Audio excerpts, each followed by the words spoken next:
Hello guys, for today's video, ang tuturo ko po is about sa resistor, kung paano magbasa ng resistor. So, ang tuturo ko po is 4 band. So, marami po kasi iba't ibang klase ng resistor. So, meron tayong 3 band, 4 band, 5 band, tsaka 6 bands, and etc. So, tuturo ko po is yung 4 band lang po. So, sa 4 band, meron tayong per significant number, sa second significant number, and yung pangatlo po is multiplier, and yung pang-apat is tolerance. So meron po ako dito ibibigay na example. So ang kanyang color coding ay brown, black, orange, saka gold. So kunting pahapyo lang po ito para sa mga nag-aaral ng electronics.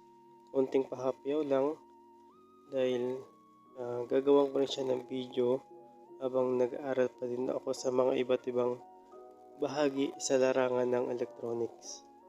So actually kahit graduate na ako is marami pa po akong pinag-aaralan kasi yung iba is hindi ko pa po alam. So para mas mabadali, gagawa ko siya ng video.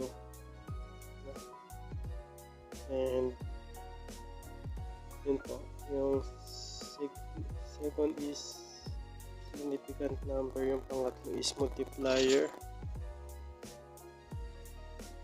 ang pang-apat is tolerance.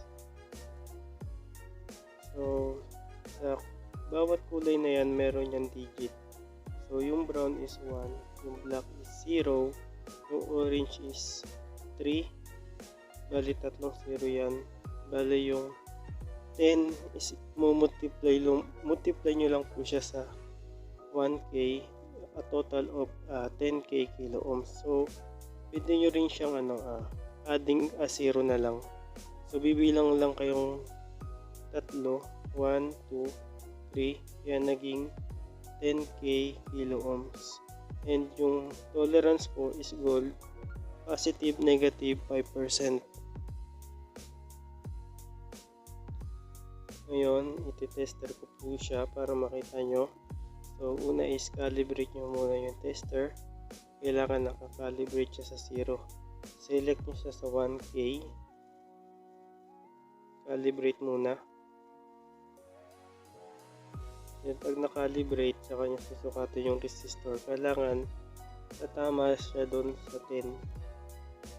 Yung read nyo dapat is 10.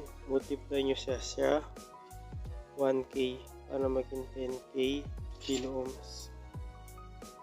So yun lamang po, maraming salamat.